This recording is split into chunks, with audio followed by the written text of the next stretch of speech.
સમાચારમાં વાત સુરતથી કરીએ। ઝેરી લાડુ ખવડાવવા મામલે મોટો ખુલાસો સામે આવ્યો। પાડોશી મહિલાએ જે લાડુમાં ઝેર ભેળવ્યું હતું। નોંધનીય છે કે ઉત્તરાયણ વિસ્તારમાં મહિલાએ પોતાની દીકરીના પ્રેમ લગ્નનો ખાર રાખીને પાડોશી પરિવારને ઝેરી લાડુ ખવડાવી જીવલેણ હુમલો કર્યો હતો। પોલીસ તપાસમાં ખુલ્યું છે કે આરોપી ઉષાબેન મહેન્દ્રભાઈ નાકરાણીએ પ્રસાદ તરીકે લાડુ મૂક્યા હતા, જેને પરિવારજનોએ ખાધા બાદ તેમની તબિયત બગડી ગઈ હતી। ત્યારબાદ સુરત શહેર પોલીસે સીસીટીવી અને એફએસએલની મદદથી ગણતરીના કલાકોમાં જ આરોપીને ઝડપી પાડી અને કાયદેસરની કાર્યવાહી હાથ ધરી। મળતી માહિતી મુજબ આશરે 1 વર્ષ પહેલા આરોપીની દીકરીએ ભાગીને પ્રેમ લગ્ન કર્યા હતા। આરોપી મહિલાને શંકા હતી કે પડોશીને આ બાબતની જાણ હોવા છતાં તેમણે પરિવારને માહિતી નહોતી આપી। કેમેરાને પણ ચેક કરવામાં આવે છે। ફરિયાદીની ઘરે જે સેમ્પલ હતું, જે પ્રસાદી લેવાથી જે બીમાર થયા છે, એ જ સેમ્પલ એમના પડોશમાં રહેતા જે ઉષાબેન મહેન્દ્રભાઈ નાકરાણી છે, એ પણ શાલિગ્રામ સ્ટેટસ ખાતે જ રહે છે, એમના ઘરમાંથી પણ મળી આવે છે। એ પોતાની આ જે ગુનો છે એ સ્વીકાર કરે છે। એમાં આ કરવા પાછળનું કારણ એવું છે કે એમની જે દીકરી છે એમણે થોડા સમય પહેલા જે પ્રેમ લગ્ન કરી લીધા હોય તો એમનું એવું માનવું હતું કે આ જે સામેનો જે પરિવાર છે, જે ફરિયાદીનો પરિવાર, એમનો આમની પાછળ હાથ છે અને એમનું મન દુઃખ રાખી અને એમણે જે છે એ આ પ્રસાદીના જે લાડવા હતા એની અંદર જે ઊંઘની જે ગોળીઓ છે એ ભેળવી અને એમના જે ફરિયાદી છે એમના ઘરના દરવાજા આગળ મૂકેલ હતી।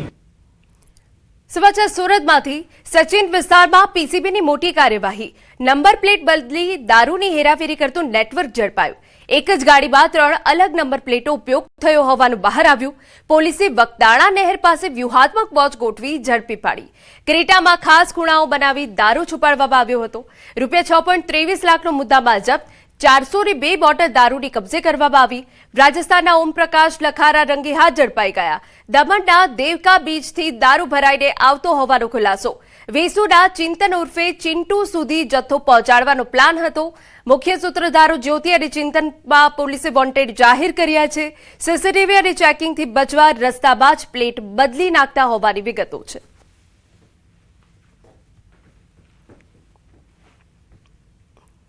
અને હવે બુલેટિનમાં આગળ વાત કરીએ સ્વરાજનો સંગ્રામ।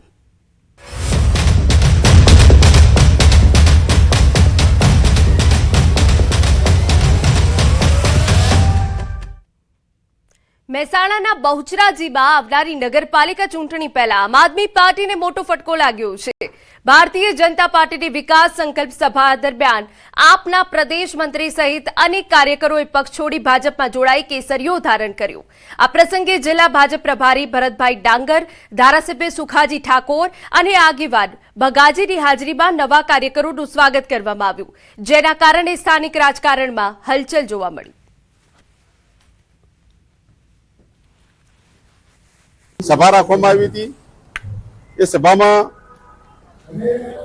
આમ આદમી પાર્ટીના પ્રદેશ સંગઠન મંત્રી અશોકજી ઠાકોર, એની સાથે પંકજસિંહ ઝાલા, જે રાંદેર જિલ્લા પંચાયતના ઇન્ચાર્જ છે અને આપના સિનિયર આગેવાન પણ છે, એમની સાથે 10 થી 15 કાર્યકરો ભારતીય જનતા પાર્ટી સાથે આજે જોઈન્ટ થયા છે અને એમને કેસરીઓ ધારણ કર્યો છે। આમ આદમી પાર્ટીના પ્રદેશના મંત્રી અશોકજી ઠાકોર, જેઓ ભારતીય જનતા પાર્ટીના વિચારધારાથી પ્રેરાઈ અને અમારી ટીમમાં કામ કરવા માટે પોતે પ્રેરણાદાયી થઈ અને આજે આમ આદમી પાર્ટીનો છેડો છોડી અને અમારી પાર્ટીની વિચારધારા સાથે જોડાઈ માન્ય અમારા પ્રદેશના નેતા અને અમારા મહેસાણા જિલ્લાના પ્રભારી ભરતભાઈ ડાંગરના સાનિધ્યમાં ભારતીય જનતા પાર્ટીનો ખેસ ધારણ કરેલ છે અને ડૉક્ટર સુખાજી ઠાકોર સાહેબ, ભગાજી અને અમારું અહીંયાનું સ્થાનિક નેતૃત્વ આ કાર્યક્રમમાં હાજર હતું। ભારતીય જનતા પાર્ટીની વિચારધારાને પ્રેરાઈ અને લોકોની સેવા કરવા માટે અમે આમ આદમી પાર્ટી છોડી અને ભારતીય જનતા પાર્ટીમાં જોડાયા। મારી સાથે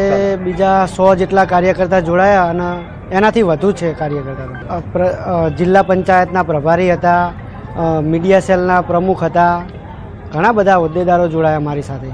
સાહેબ, ભારતીય જનતા પાર્ટી એક એવી પાર્ટી છે તે લોકોના વિકાસ માટે કામ કરે છે। અમારા વિસ્તારની અંદર બેચરાજી તાલુકાની અંદર ઔદ્યોગિક કંપનીઓ, બહુચરમાનું યાત્રાધામ મંદિર, તેનું પણ કામ સારું થાય છે અને વિકાસના કાર્યો સારા છે, તેને પ્રેરાઈને અમે જોડાયા છીએ। અને આમ આદમી પાર્ટી એક એવી પાર્ટી છે તે ઉપરના ઇશારે ચાલે છે। ત્યાં દિલ્હીના માણસોથી જ ડિસિઝન થાય છે. અહીં ગુજરાતીનું કોઈ વેલ્યુ થતી નથી. વાત હવે અમદાવાદે કરીએ તો અસારવા વોર્ડમાં ભાજપ માટે કપરા ચઢાણ જોવા મળી રહ્યા છે, જ્યાં પોસ્ટર વોર બાદ હવે જનતાએ ઉમેદવારોને સીધો જાકારો આપ્યો. કિસ્મત અને ઓમનગર સોસાયટીના રહીશોએ ગટર અને ગંદા પાણીની વર્ષો જૂની સમસ્યાનો ઉકેલ ન આવતા રોષ વ્યક્ત કર્યો. ખાસ કરીને પૂર્વ કોર્પોરેટર અનુ પટેલના અહંકારી વર્તન અને વોટની જરૂર નથી તેવા જૂના ટોણાની યાદ કરી મહિલાઓ અને સ્થાનિકોએ પ્રચાર માટે આવેલા ઉમેદવારોને સોસાયટીમાં અટકાવ્યા હતા. વોર્ડના હોદ્દેદારોની સમજાવટ છતાં લોકોએ ભાજપ ભગાવોના નારા લગાવી ચારેય ઉમેદવારોને પ્રચાર કર્યા વગર જ વિલા મોઢે પરત ફરવા મજબૂર કર્યા હતા.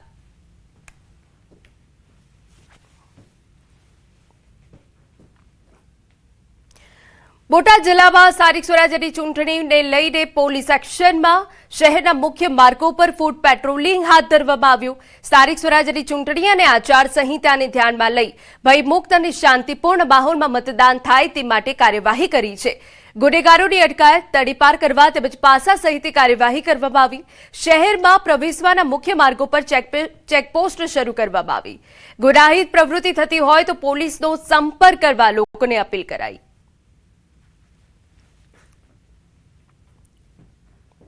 છે તેના રૂટ ઉપર અને આ સિવાય અન્ય જે પણ સંવેદનશીલ વિસ્તારો છે તેને આવરી લઈ અને એક રૂટ માર્ચ અને ફ્લેગ માર્ચનું આયોજન કરવામાં આવ્યું હતું. બોટાદ જિલ્લામાં વિવિધ ચેકપોસ્ટ પણ કાર્યરત છે, જેમાં વાહન ચેકિંગ, ગેરકાયદેસર પદાર્થોની હેરફેર, પ્રોહિબિશનને લગતી પ્રવૃત્તિ, માદક પદાર્થો આ તમામ ઉપર પણ વોચ શરૂ છે. તો આપણે એ દ્રશ્ય બતાવી રહ્યા છે કે જે સંવેદનશીલ વિસ્તારો છે ત્યાં ફૂટ પેટ્રોલિંગ કરવામાં આવ્યું હતું. શાંતિપૂર્ણ માહોલમાં મતદાન માટે કાર્યવાહી કરાઈ રહી છે કે જ્યાં દરેક જે સંવેદનશીલ વિસ્તારો છે ત્યાં પોલીસ દ્વારા ફૂટ પેટ્રોલિંગ કરાઈને તપાસ કરવામાં આવી રહી છે. શહેરમાં પ્રવેશવાના માર્ગો પર ચેકપોસ્ટ પર ચેકિંગ હાથ ધરવામાં આવ્યું છે. અલગ અલગ વિસ્તારોમાં મોટો પોલીસનો કાફલો હાલ જોવા મળી રહ્યો છે. આવનારા સમયમાં જ્યારે મતદાન છે ત્યારે શાંતિપૂર્ણ માહોલમાં મતદાન થાય તે માટે પોલીસ એક્શનમાં. રાજ્યમાં સ્થાનિક સ્વરાજ્યની ચૂંટણીને લઈ રાજકીય માહોલ ગરમાયો. 26 એપ્રિલ એ 15 મહાનગરપાલિકા, 84 નગરપાલિકા અને 34 જિલ્લા પંચાયત જ્યારે 260 તાલુકા પંચાયત માટે મતદાન યોજાશે, જ્યારે 28 એપ્રિલે મતગણતરી હાથ ધરાશે. આ વખતે ચૂંટણીમાં ત્રિપાંખિયો જંગ જામ્યો છે, જેમાં ભાજપ, કોંગ્રેસ અને આમ આદમી પાર્ટી વચ્ચે સીધી ટક્કર જોવા મળી રહી છે. ખાસ કરીને નર્મદા જિલ્લામાં જિલ્લા પંચાયત અને તાલુકા પંચાયતની બેઠકોમાં ભારે રસાકસી છે. અહીં જિલ્લા પંચાયતની 22 અને તાલુકા પંચાયતની 102 બેઠકો માટે ઉમેદવારોનું ચિત્ર સ્પષ્ટ થયું છે. તમામ પક્ષોએ જોરશોરથી પ્રચાર શરૂ કર્યો. જિલ્લાના વડિયા બેઠકને સૌથી મોટી અને મહત્વપૂર્ણ બેઠક માનવામાં આવે છે. આ બેઠક પર જિલ્લા પંચાયતમાં છેલ્લા સમયથી ભાજપનો કબજો રહ્યો છે, જ્યારે તાલુકા પંચાયતમાં કોંગ્રેસ મજબૂત રહી છે. આપણે આવી પહોંચ્યા છે જે જિલ્લા પંચાયત અને તાલુકા પંચાયતની મુખ્ય બેઠક નર્મદા જિલ્લાની ગણવામાં આવે છે, વડિયા બેઠક. આ વડિયા બેઠકમાં 5000 થી વધુ જે મતદારો છે એ મતદારો ભાજપ, કોંગ્રેસ અને આપના ઉમેદવારને પસંદ કરશે. ત્યારે કહી શકાય કે જે આ જે વડિયા ગામ છે એની થોડી ખાસિયત એ છે કે ડિજિટલ ગ્રામ તરીકે પ્રખ્યાત છે. અહીં ડોર ટુ ડોર કચરો ઉઘરાવવામાં આવે છે. આ એક એવું ગામ છે જે જિલ્લામાં સૌથી વધુ મતદારો આ ગામમાં આવેલા છે. ત્યારે આપણી સાથે કેટલાક ભાજપના, કેટલાક આપવાળા અને કેટલાક સ્થાનિકો જોડાયા છે. એમની સાથે વાત કરીએ. કેટલો વિકાસ આપણા ગામમાં? ભાજપનો ખૂબ એવો સારો વિકાસ છે. તમે જોઈ શકો છો દરેક જગ્યાએ સ્કૂલો છે, કેમેરા લાગેલા છે, ડોર ટુ ડોર આપણે કચરો ઉઘરાવવામાં આવે છે. અત્યારે જુઓ તમે નવી સ્કૂલ બની રહી છે, ગ્રામ પંચાયત નવી આવી ગઈ છે. તો દરેક જગ્યાએ વડિયા જિલ્લા પંચાયતમાં ખૂબ સારો એવો વિકાસ અત્યાર સુધીમાં થયો છે. ખાસ વાત કરીએ તો જે વડિયા ગામ પંચાયત છે, કેટલા મતદારો છે અને તમે જ્યારે હવે તાલુકા પંચાયત અને જિલ્લા પંચાયતની ચૂંટણી લડવા જઈ રહ્યા છો તો કઈ રીતે આપણે કયા વિકાસના કાર્ય લઈને જઈશું? ખાસ જો અત્યારે તો લગભગ ઘણા કામો થઈ ગયા છે, પણ કોઈક જે કામો અગાઉથી આપણે મૂકેલા છે, બાકી રહી ગયા છે, હવે અમે કરવા માટે મતદારો પાસે જઈએ છીએ અને ગેરંટી આપીએ છીએ કે મોદી સરકાર અને ભૂપેન્દ્ર સાહેબના નેતૃત્વમાં અમે દરેક કાર્ય જે બાકી રહી ગયા છે એ આવનાર સમયમાં કરવાના છે. તમને હું પૂછવા માંગીશ તે એવા કયા મુદ્દાઓ છે જે ખાસ જે જિલ્લા પંચાયત, તાલુકા પંચાયતને લગતા હોય અને હજુ 6 ટર્મથી જે ભાજપનું શાસન છે ત્યારે એવા કયા મુદ્દા લઈને આપણે આપવાળા મતદારો પાસે જઈ રહ્યા છે? આપવાળા જે અત્યારે દિલ્હીનું તમને કહીશ કે દિલ્હીમાં જ્યારે આમ આદમી પાર્ટીની સરકાર હતી ત્યારે મફત વીજળી, મફત શિક્ષણ, મફત સ્વાસ્થ્ય, મફત મુસાફરી, મફત જે બુઝુર્ગ હતા, જે 60 વર્ષના સિનિયર સિટીઝન, એમને મફત મુસાફરી કરાવતા હતા. તો જો દિલ્હી સરકાર કરી શકતી હોય ને હાલ પંજાબ પણ કરી રહી, તો આપણી ગુજરાત સરકાર કેમ નથી કરતી? મારે પૂછવું છે સરકારને, જે કે આપણા હોય કેન્ડિડેટ એમને પૂછું કે જે સરકાર ત્યાંની કરી શકતી હોય કેમ નથી કરતી? ખાસ વડિયા ગ્રામ પંચાયત છે, સૌથી મોટી મતદારોની ગ્રામ પંચાયત કહેવામાં આવે છે. કઈ કઈ સુવિધાઓ અહીં મળી રહી છે, કઈ બાકી છે? સાહેબ, અહીંયા બધી જ સુવિધાઓ મળી રહી છે, કોઈ સુવિધા બાકી છે નહીં. ગામમાં સ્કૂલ છે, ગામમાં પંચાયત છે, ઘર ઘર પાણી છે, ઘર ઘર શૌચાલય છે, રોડ રસ્તા લાઇટ, આખા ગામમાં કેમેરા છે. હજુ બીજી કઈ સુવિધા? ગટર લાઈન પણ બધી ક્લિયર છે. જે વડિયા ગ્રામ પંચાયત અને જિલ્લા પંચાયતની જે ચૂંટણી આવી રહી છે, જેમાં ત્રિપાક્ષીય જંગ ખેલાવા જઈ રહ્યો છે. ભાજપ, કોંગ્રેસ અને આપ વચ્ચે સીધો જંગ થવાનો છે. ત્યારે હવે જોવાનું એ રહ્યું કે જે વડિયા ગ્રામ પંચાયત અને તાલુકા પંચાયત અને જિલ્લા પંચાયતની સીટ કોણ બાજી મારે છે. દીપક પટેલ, ન્યૂઝ 18 ગુજરાતી, નર્મદા. સમાચાર પંચમહાલમાંથી ચૂંટણી પહેલા કોંગ્રેસે મોટો ઝટકો. કોંગ્રેસ પ્રમુખ ચેતનસિંહ પરમારે રાજીનામું આપ્યું. કોંગ્રેસ છોડી ભાજપનો ખેસ ધારણ કર્યો. ચૂંટણી ટાણે જ કોંગ્રેસના પ્રમુખે કોંગ્રેસ છોડ્યું. પ્રદેશ કોંગ્રેસ પ્રમુખ અમિત ચાવડાને રાજીનામું પત્ર લખ્યો. અંગત કારણોસર રાજીનામું આપ્યું હોવાનો પત્રમાં ઉલ્લેખ.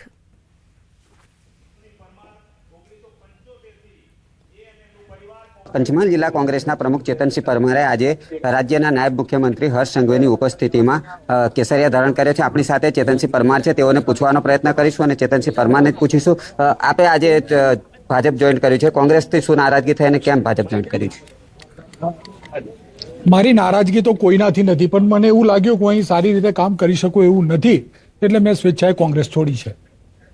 શું ખાસ કારણ શું હોઈ શકે અને કયા આશયથી તમે ભાજપ? મારો આશય તો ખાલી એટલો જ છે કે ભાઈ આજે નાયબ મુખ્યમંત્રી હર્ષ સંઘવી જેવા જે યુવા જે કામ કરી રહ્યા છે, એમની કામ કરવાની એક શક્તિથી પ્રેરાઈને મને એવું લાગ્યું કે મારે પણ ભાજપમાં જે વિકાસની કામ કરી રહ્યો છે એમાં યોગદાન આપવું જોઈએ, એટલે મેં ભાજપ જોઈન કરી છે. હતા ચેતનસિંહ પરમાર, તેઓ જણાવી રહ્યા છે કે તેઓને હાલ જે સ્પષ્ટ નારાજગી છે તે તેઓ દર્શાવી નથી રહ્યા, પરંતુ ક્યાંક ને ક્યાંક કોંગ્રેસ પ્રત્યેની જે છુપી નારાજગી હતી તેને લઈને તેઓએ કેસરિયા કર્યા છે. અને હાલ તો જણાવી રહ્યા છે કે મને કોઈ પણ ભારતીય જનતા પાર્ટીમાં કોઈ પણ હોદ્દાની કોઈ અપેક્ષા નથી, પરંતુ જે આગામી સમય છે, આગામી ચૂંટણીઓ છે, ત્યારે જે પ્રકારનો જે માહોલ હશે, ત્યારે જે પ્રકારનું જે વાતાવરણ ઊભું થશે, ત્યારે સમગ્ર બાબતો જોવા મળશે. પણ હાલ તો કહી શકાય કે કોંગ્રેસમાં સ્થાનિક સ્વરાજ્યની ચૂંટણી છે અને સ્થાનિક સ્વરાજ્યની ચૂંટણીમાં જ કોંગ્રેસને મોટો ઝટકો લાગ્યો છે. રાજેશ જોશી, ન્યૂઝ 18 ગુજરાતી, ઘોઘંબા, પંચમહાલ. સમાચારમાં આગળ વધીએ. તાપીમાં સુગર ફેક્ટરીઓ સામે પગાર ન ચૂકવવાના ગંભીર આક્ષેપ સામે આવ્યા. શેરડી કાપણી કરતા મજૂરોનો દાવો છે કે છેલ્લા 2 મહિનાથી તેમને પગાર મળ્યો નથી, જેના કારણે તેમની આર્થિક હાલત કફોડી બની છે. વ્યારા સુગર ફેક્ટરી દ્વારા પગાર ન ચૂકવાતા કામદારોમાં ભારે અસંતોષ જોવા મળ્યો, જ્યારે મહુવા સુગર દ્વારા પણ 2 મહિનાથી પગાર બાકી રાખવામાં આવ્યો હોવાના આક્ષેપ છે. છેલ્લા 2 દિવસથી મજૂરો ફેક્ટરીની ઓફિસ બહાર ધરણા પર બેઠા છે અને સંચાલકો સામે રોષ વ્યક્ત કરી રહ્યા છે. વારંવાર પગાર ખાવા માટે ધક્કા ખાવાની નોબત આવતા હવે કામદારોનો રોષ વધુ ઉગ્ર બન્યો છે. મારા પાસે લગભગ 25 મજૂર હતા, એ લોકોના 7 લાખ જેવા નીકળે રૂપિયા, પણ એ હજુ સુધી અમને વાયદો કરીને 2 મહિનાથી વાયદો કરતા છે કે રૂપિયા તમારા અટવાઈ ગયેલા છે. અમે 2 દિવસથી એમ ભૂખાઈ રહેલા છે હજુ બેસીને. બસ એ મળું જ અમને હક માટે અમે લડતા છે. ને 2 માસથી રખડાવે આ લોકો. 17 તારીખ આપે, પછી 25 આપે, એવું કરીને કાલે 15 આપી. તો અમે કાલથી અહીંયા બેહેલા છે, તો હજુ સુધી અમને પૈસાના વાયદો આપેલા છે એ સાહેબને, પેલા એમડીને, તો હજુ સુધી અમને પૈસા નથી આપેલા એ લોકોને. અન્ય મહત્વના સમાચાર. ગાંધીનગરમાં ગુંજશે જય પરશુરામનું નાદ. શ્રી સમસ્ત બ્રહ્મ સમાજ યુવા પરિવારે શોભાયાત્રા અને લોક ડાયરાનું આયોજન કર્યું, જેમાં ગાંધીનગરવાસીઓ દ્વારા શોભાયાત્રાનું ઠેર ઠેર સ્વાગત કરાશે. આશરે 13 થી 15 કિલોમીટરના રૂટ પર ભવ્ય પરશુરામ યાત્રા નીકળશે. ગુજરાતના નામાંકિત કલાકાર રાજભા ગઢવી અને મયુર દવે ડાયરાની મોજ કરાવશે.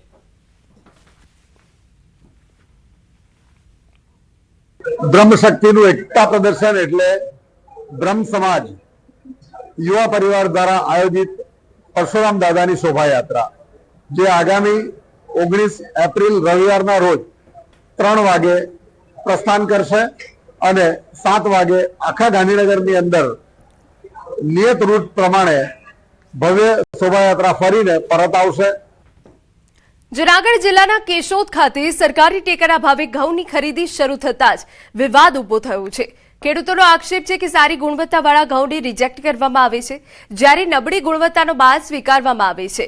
દૂરથી આવતા ખેડૂતોને ભારે ટ્રાન્સપોર્ટ ખર્ચ સહન કરવો પડે છે, છતાં અંતે નિરાશા મળે છે। બીજી તરફ અધિકારીઓ તમામ આક્ષેપોને નકારી પારદર્શક કામગીરીનો દાવો કરી રહ્યા છે। મામલો ગરમાતા ખેડૂતો તપાસી અને ન્યાયની માંગ કરી રહ્યા છે। હું અહીં ઘઉં ભરીને આવ્યો છું અને ઘઉં 12-13 ખાંડી ભરીને આવ્યો અંદાજે, અને મારા ઘઉં રિજેક્ટ કર્યા। દવણું કરેલ 4 છે બરાબર, અને આમાં ઘઉં અહીંયા બીજા ઘઉં અહીંયા બીજા તોરે છે, મારા ઘઉં નપાસ કર્યા। નપાસ થવાનું કારણ કે કમ્પ્લીટ છે લાલ દાણો છે। નબળા માલની ખરીદી થાય છે અને સારા માલને રિજેક્ટ કરે છે। તકલીફ આ તો માવઠાનો માર પડ્યો, ગેરુ ઝાકરનો માર પડ્યો, સરકારને ખબર છે, નિગમને ખબર છે, કંપનીને ખબર છે। કા દરેક ખેડૂતના લેવામાં આવે, કા દરેકના રિજેક્ટ કરવામાં આવે। કોઈ ખેડૂત કે કોઈ સરકાર સામે વિરોધની વાત નથી આવતી। મારા ઘઉં અહીંયા આવ્યા હતા, મારા ઘઉં રિજેક્ટ થયા છે, ગયણું કરેલા હતા। જે મારાથી નબળા ઘઉં છે ને ભાઈ, એ અહીંયા તોરાય છે। એ આ છે ને બધી સરકારની ભાજપની આ નબળાઈ કહેવાય। આ લોકોને બધાના ઘઉં હરખા તોરી લેવા જોઈએ, એ ખોટું છે। અમે વ્યવસ્થિત ગ્રેડિંગ કરી સેમ્પલિંગ કરીને માલ લઈને ખેડૂત માથે ઊભો હોય છે સેમ્પલિંગ કરતા હોય ત્યારે। બીજા ખેડૂતનું સેમ્પલિંગ થાય ત્યારે પણ એ લોકો જોતા જ હોય છે કઈ રીતનું સેમ્પલિંગ થાય છે। સેમ્પલિંગમાં ક્રાઇટેરિયામાં જે લોકો નથી આવતા એના જ ઘઉં રિજેક્ટ કરે છે, બાકી બધાના લઈ જ લે છે। હવે શું ખાવું અને શું પીવું, અમારો આ અહેવાલ જોઈને તમે પણ પૂછશો આ સવાલ। તમે વિચારતા થઈ જશો કે કઈ વસ્તુ પર વિશ્વાસ કરવો, કેમ કે ઘી પણ નકલી, પનીર પણ નકલી, દારૂબંધીવાળા રાજ્યમાં વેચાતો દારૂ પણ નકલી। નકલીનું નેટવર્ક નેસ્ત નાબૂદ થવાની જગ્યાએ હવે ફૂલી ફાલી રહ્યું છે। થોડા રૂપિયા કમાવાની લાલચમાં તક સાધુઓ લોકોના જીવ સાથે રમત રમી રહ્યા છે।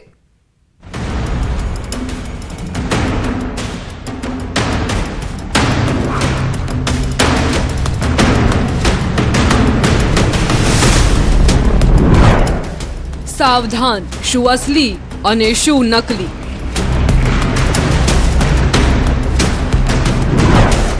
અસલીની આડમાં નકલીનો ખેલ।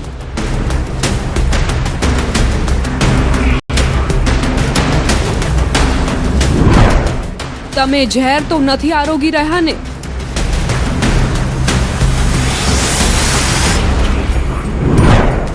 સુરતમાં નકલી ઘી બનાવતી ફેક્ટરી પર રેડ। ભાવનગરમાં ઝડપાઈ ડુપ્લિકેટ દારૂની ફેક્ટરી। શહેર શહેર, ગામે ગામ જોવા મળી રહી છે નકલીની ભરમાર। આ દ્રશ્યોતાનો પુરાવો છે નકલી અધિકારીઓ, નકલી ડોક્ટર્સ, નકલી પનીર અને હવે નકલી ઘી તથા નકલી ખાતર, નકલી શરબત, નકલીની આ હારમાળાથી ગુજરાતમાં જાણે નકલી મોડલ ઉભરી આવ્યું છે। હવે તો કોઈ પણ વસ્તુ કે વ્યક્તિને જોઈને સવાલ થાય છે કે રાજ્યમાં અસલી શું છે? છૂટક જથ્થો નહીં, નકલીની ધમધમતી ફેક્ટરીઓ। રોજે રોજ હવે નકલી ખાદ્ય પદાર્થોનો જથ્થો ઝડપાય છે। પહેલા નકલીનો છૂટક જથ્થો ઝડપાતો હતો, હવે તો નકલીની ફેક્ટરીઓ જ ધમધમી રહી છે, એટલે ભેજાબાજોએ હવે હદ પાર કરી નાખી। 1 કિલો શુદ્ધ ઘીમાંથી બનતું હતું 15 કિલો ઝેર।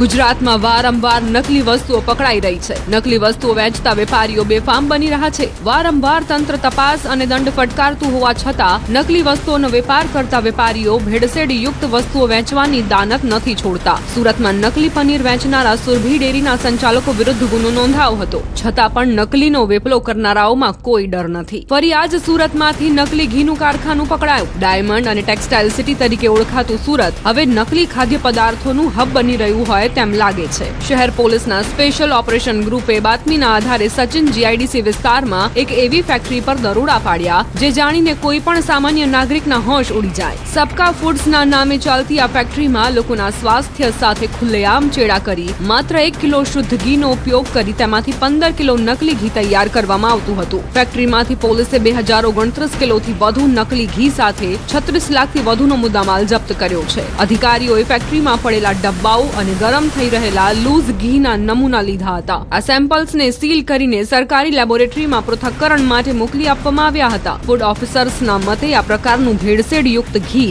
લાંબા ગાળે કેન્સર અને લીવરની ગંભીર બીમારીઓ નોતરી શકે છે।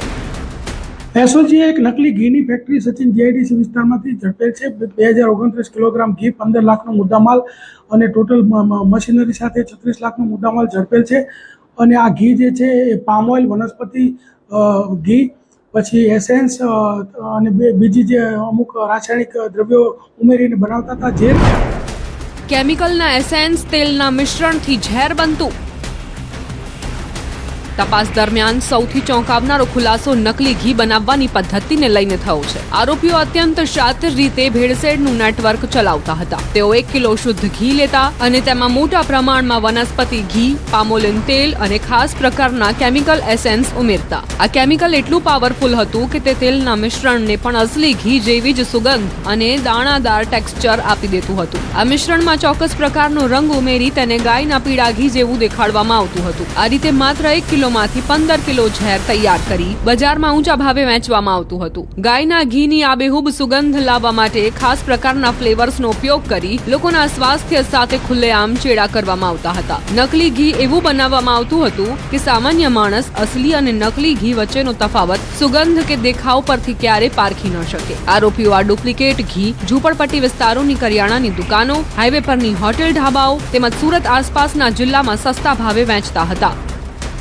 એમની પાસે ગુણવત્તાવાળું માગે એવા પ્રકારની કિંમતનું આ લોકો બનાવતા હતા અને એ રીતે ભેળસેળ કરતા હતા. સમગ્ર સાઉથ ગુજરાતની અંદર આ લોકો વેચતા હતા. હોલસેલ ભાવે બનાવી દેતા હતા અને પછી છૂટક ભાવે આ લોકો વેચતા હતા. વધુ ભાવ લઈને 600 રૂપિયામાં આ લોકો હોલસેલમાં વેચતા હતા. ત્યારબાદ 1000 રૂપિયા સુધીનો ભાવ લઈ અને વેચતા હતા. છેલ્લા 2 વર્ષથી આ લોકો આ પ્રવૃત્તિ કરતા હતા. અત્યારે 2 વર્ષમાં લગભગ ઘણા બધા વેપારીઓને માલ વેચ્યો છે. આખા સાઉથ ગુજરાતમાં આ લોકો સપ્લાય કરતા હતા. ઓર્ડર મુજબ નકલી ઘી બનતું. દક્ષિણ ગુજરાતમાં ફેલાયેલું હતું નેટવર્ક. આ સ્કેમમાં સૌથી ચોંકાવનારો ખુલાસો એ થયો છે કે નકલી ઘીનું ઉત્પાદન વેપારીઓની માંગ મુજબ થતું હતું. જો કોઈ વેપારી પ્રીમિયમ ભેળસેળ માંગે તો તેમાં થોડું અસલી ઘી ઉમેરાતું અને જો સસ્તું જોઈએ તો માત્ર પામ ઓઇલ અને વનસ્પતિ ઘીનું ઘાતક મિશ્રણ પધરાવી દેવાતું. દક્ષિણ ગુજરાતના અનેક વેપારીઓ આ નેટવર્ક સાથે સીધા સંપર્કમાં હતા. છેલ્લા 2 વર્ષથી નકલી ઘીના નામે આ લોકો જનતાને ઝેર પધરાવતા હતા. એસઓજીએ દરોડા દરમિયાન 2 આરોપીની ધરપકડ કરી છે. પ્રથમ આરોપી ભરત પોલરા છે અને બીજો આરોપી અમીન વાઢવણિયા છે. આ બંને શખ્સોએ વ્યવસ્થિત રીતે આખું નેટવર્ક ગોઠવ્યું હતું. મુખ્ય ફેક્ટરી પર દરોડા બાદ પૂછપરછમાં આરોપી ભરત પોલરાએ અન્ય એક ગોડાઉન હોવાની કબૂલાત કરી હતી. તલંગપોર વિસ્તારમાં આવેલ ગોડાઉનમાં પણ દરોડા પાડીને મોટા પ્રમાણમાં જથ્થો જપ્ત કર્યો છે. ડુપ્લિકેટ દારૂની ફેક્ટરીનો પર્દાફાશ.